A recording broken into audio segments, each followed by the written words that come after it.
વિરમગામ શહેરના મુખ્ય માર્ગો સહિત અનેક જગ્યાએ ડસ્ટિંગ કામગીરી હાથ ધરવામાં આવી। અમદાવાદ જિલ્લાના મુખ્ય જિલ્લા આરોગ્ય અધિકારી ડોક્ટર શૈલેષ પરમાર દ્વારા મુલાકાત લઈને જરૂરી સૂચનાઓ આપવામાં આવી। વંદના નીલકંઠ વાસુકિયા, વિરમગામ અમદાવાદ જિલ્લાના મુખ્ય જિલ્લા આરોગ્ય અધિકારી ડોક્ટર શૈલેષ પરમાર, જિલ્લા રોગચાળા નિયંત્રણ અધિકારી ડોક્ટર ચિંતન દેસાઈ અને તાલુકા હેલ્થ ઓફિસર ડોક્ટર બીકે વાઘેલા દ્વારા તાલુકા હેલ્થ ઓફિસ ખાતે આરોગ્ય કર્મચારીઓ અને વિરમગામ નગરપાલિકાના કર્મચારીઓની મીટિંગ લેવામાં આવી હતી।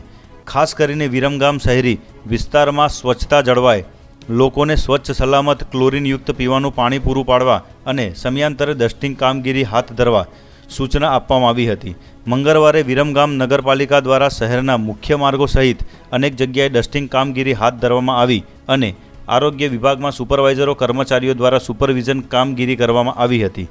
આરોગ્ય કર્મચારીઓ દ્વારા લોકોને ચાંદીપુરા વાયરસથી બચવાના ઉપાયો અંગે સમજ આપવામાં આવી હતી। અમદાવાદ જિલ્લાના મુખ્ય જિલ્લા આરોગ્ય અધિકારી ડોક્ટર શૈલેષ પરમારે જણાવ્યું હતું કે ચાંદીપુરા વાયરસ એક જીવલેણ વાયરસ છે।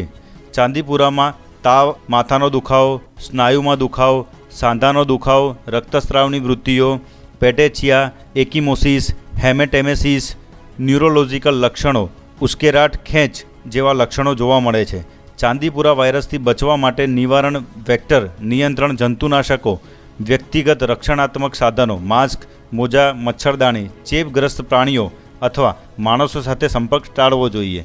ચાંદીપુરા વાયરસ એ જીવલેણ વાયરસ હોવાનું માનવામાં આવે છે અને જો લક્ષણો દેખાય તો તાત્કાલિક તબીબી ધ્યાન જરૂરી છે।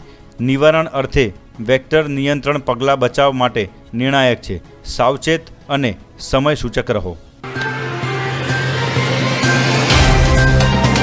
तो व्हाट्सएप, ट्विटर, फेसबुक, इंस्टा जहाँ भी आपका अकाउंट है, इसे शेयर बटन के द्वारा वहाँ पर शेयर करें।